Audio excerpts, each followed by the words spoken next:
Hi folks, hope you're doing well. It's 10 p.m. or very, very nearly. Yes. But the puppies are outside. They've been outside now for a good couple of hours. I'm not going to feed them yet. Well, because obviously their feed will be their last feed. Just feed a bit of food at bedtime. That's it. But yeah. They've been a bit noisy. Well, they want attention all the time. That's the thing. Because it's raining and the tarp is a bit damaged at one end, they're getting a few drips on the head as well. So they had good walkies earlier. So yeah. Okay. They've got plenty of toys out there to play with. So they can easily entertain each other and themselves. But yeah, they're a bit noisy because they're outside.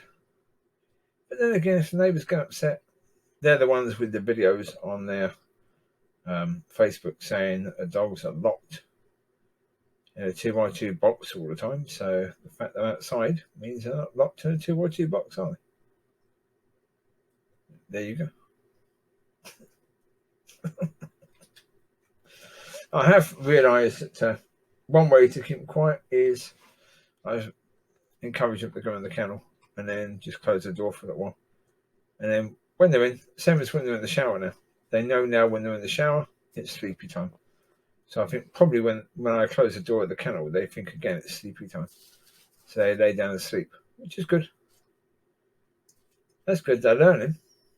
Oh, they are learning. They're learning when it's sleepy time, they shouldn't be making noises. That's the time to lay down and sleep. So when they go in the shower or the kennel door is closed, sleepy time. So it'd be much easier then when they get rehomed. You know, if they get a carrier or something for the puppy, then they can just put something over it to darken it a bit when it's sleepy time. And as soon as the pup knows, okay, that's when it's sleepy time. Now that's what now signifies sleepy time. Then the pup should lay down and sleep during that time. You know, yeah, that's the hope. Oh, indeed, yes, that's the hope. Well, it's good walkies earlier with them. All four of them with Mollie. That was good.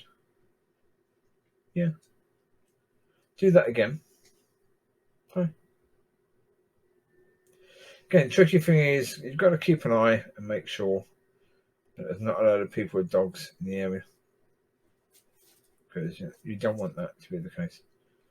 And if there is, just wait till the dogs move out of the way and then go in that area. Alright. It's manageable. The only time that was annoying was when we were down the park and there was the idiot dog owners where the dog came over barking. And the owners were just standing there blowing a whistle, which the dog was taking no notice of whatsoever. Yeah, what the owners completely didn't understand is that you do the whistle training before you bring the dog out, so that when you bring the dog out off the lead in a place like that, you know the dog's going to come back to the whistle because you've done all that work beforehand. You don't try and do that training out in the park and wonder why it's not working. Ugh. Well, there you go. Yep. It is what it is. But yeah. All fun and games, and the pups are doing very well. They are. Now, go out in the morning, tell them to do their pee and poo, and they do it. Yeah. Even you tell them to poo. Yeah. If one dog, you see the others poo, three of them, but one hasn't. You say, like, for example, this morning it was Lucky down. I said, come on, Lucky, you haven't pooed yet. Go do poo. And then within about 20 seconds, she started walking around trying to find a spot that she could do a pooing. And she pooed. Yeah. Maybe about 30 seconds, therefore. Be saying, do you poo? She went and done a poo. So that's good. That's what you want. It's that little bit of training. So they know what that means and then they go and do it. And that is quite brilliant indeed. So, right. And for walkies, you say this way and they come. Yeah, come on, this way. Are you coming? All these sort of commands. They know what all that means now. They understand it. They're learning very, very quickly. And yep, these are all things just to help them on their way. Yeah, so when they go to new homes, they can go for walkies and do that. Yeah, when we're at the place we went to today with them, I went back with the older dog later, and there was a lady who wanted to show her, could be her daughter or niece or something, the dogs. So I was talking to her first, and she said that she was fostering a couple of dogs, but she hadn't let them out yet. And I said the same thing as I say to people with puppies. Yeah, first time you let them out in your area, do it either early in the morning or late at night when there won't be anyone else out and no dogs. Yeah, it's just you basically. That way, if there's any issues, you've got a better chance of dealing with it. Yeah, without having to worry about someone else or another dog being an issue. Yeah, so certainly with regards to puppies, until they've had both their jabs, when you take them out, make sure you keep them away from dog poo, keep them away from other dogs. Yeah. That's why, generally speaking, I take puppies out maximum 3 at a time. Maximum 3. Because I can pick 3 up. I can't pick 4 up. I can't handle 4 easily. Well, because they start wiggling as well, which is not helpful. So 3 is manageable. 4, no, that's pushing it. And so, yeah. Today I took 4, but I made absolutely certain before I let the pups out, got out of the car, had a good look around. There was 3 people with a dog quite a way away. So I thought, right, if I stay away from them, I'll be okay. But then, of course, the bloke with the dog started walking towards us. And it's like, no, pack it up. Yeah, eventually he took his dog back to the other people and just walked over himself, which was okay. But even then, don't. Okay, I understand you want to see the pups, but the pups are going for a walk. They're having a certain degree of training because they're learning, to have walkies, and they're going to learn stuff from that. Yeah, it's okay. Yeah, meeting humans is a good thing. Yeah, to a certain degree. Aye, but too many people just gets in the way of the walk. That's the reality. Just too many people just gets in the way. I've not taken them where. Previously, I've taken pups to the fairy village. I've not taken these to the fairy village. Well, partly because the weather, and partly because it's likely that there's going to be a lot of dog poo in the area. So it's like, right, let's take them to a field that's wide open, where they can just run. Where they can have a good run, stretch their legs a bit, build up speed, help to develop their muscles and all that lot. And yeah, so that's what they're doing, and it's good to see. But it's lovely taking them for a walk, especially with mum. Watch them follow mum and trail behind her and try to catch her. Absolutely fantastic. That she turns, they turn. It's all good stuff for them to learn. Yeah. So that's just brilliant. They're out there learning things that they need to learn, and also taken to a big field is also good for them, in a sense that they get used to the fact that the world is a big world and a big place, that there are big fields out there, because a lot of dogs, they've been in small places and small fields, and when they go to new homes as pups, the first time they go out into a big field, they can run and run and run and run and run, and suddenly the owner's going, well, where's my dog? What happened there? They're trying to call this thing back and it's just gone. The first time it's actually seen a big field and it's just, boom, it's gone. But that's why as pups, I take them out, make sure that I call them back, so they don't just run. They run in a controlled manner. So I make sure that if I take them with mum, I get them to change direction. I get mum to come back so that I can see the pups. So that if I need to grab hold of them, I can grab hold of them easily and nearby. All these things. And when mum isn't there, again, it's just a case of call them over, change direction, walk in one direction, and suddenly change direction. So they're paying attention to you. Because basically, they're not going to understand left, right. They're watching you, and they're listening to your voice. And before I change direction, this way, and they learn that. So as soon as you say this way, they look at you. Oh, he's gone over there. Right, we'll go this way now. Okay. Just simple commands which they learn, and So they've got some other commands that they've got to learn, like stay, like go up steps. They're learning that now as well. They're doing pretty good with that as well.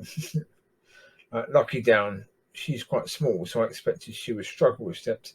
She does very well with steps. She really does. She does fantastically well. So incredibly cute to see her climbing steps. Really cute. Fantastic. Absolutely beautiful to see. So, there's a lot of that. Yeah, a lot of real cuteness. Aye. Like one of the people around the pups said it was good that the pups have you to sort of look after them, keep an eye on them. I said, no, that's my job. I'm blessed in that way. That I've got them to look after and to take care of them. Because they're absolutely beautiful. It's an absolute blessing to have them in that way. It really is beautiful. Oh, it's, as I say, it's nice. In the end, there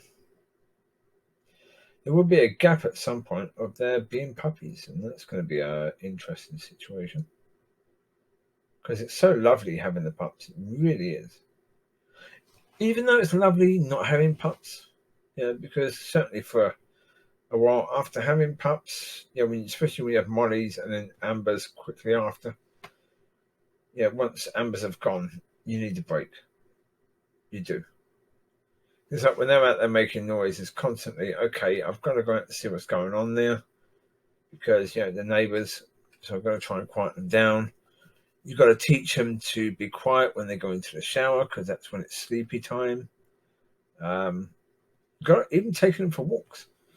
If you're only taking them 2 at a time, then we'll put it this way. And when I was 9, geez, that was like 5 trips. Just walking around the block, taking 2 at a time. Well, 4, because I think at one point I took 3. So it's 3 and then 2s and 2s and 2s.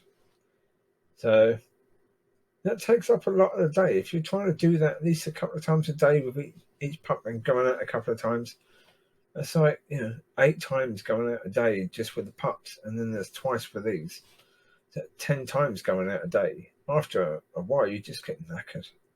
You just want to sleep. You just want a couple of weeks off. So right, that's it. I'm knackered now. Okay. But it's like with Mollies. Mollies go, and around about the time Mollies go, Ambers will be born. There won't be much of a gap between the two. Probably about 3 weeks gap, I guess. But then, of course, there's another 4 weeks before I need to really... Well, before it's really my responsibility, not Amber's. 4 to 5 weeks. Because 5 weeks old, she's still feeding them. But now I'm taking over that, really. So, it gives me... tired now. It gives me about 2 months of time to just relax a bit more. That I don't need to be stressing about pups. But I need to go out more because obviously, towards the end of Amber's pregnancy, she can't go out with the others. Well, even though, to be honest, She can. And the reason she can is because, generally speaking, even with things like when I whack a ball or when I play football with them, I'd have to not take Mollie because Mollie would still run after the ball. Amber doesn't do that. When we go out for a walk at night without a ball, she enjoys to run. She enjoys to walk. All she's doing is jogging, really, maximum. Just jogging along. And so that'd be fine for her right up until the point of having pups, really. I'd say a couple of days. So, certainly if it's Lucy, when it's Lucy having pups, yeah, a month out, I had to rest her. I had to slow her down because she's a nutcase. So, Amber, I think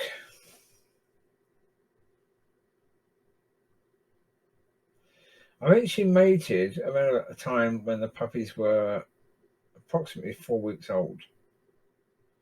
So I think that's when she conceived, when they were around about 4 weeks old. So 5 weeks from that point. 9 weeks from that point. So from the point after the puppies leave, 5 weeks after that is when she should be giving birth. So, yeah. So the pups are 7 weeks old today. So the 10th, they'll be 8 weeks old. So 5 weeks after, we've got 1, 2, 3, 4. It's the 7th of April. Around about the 14th.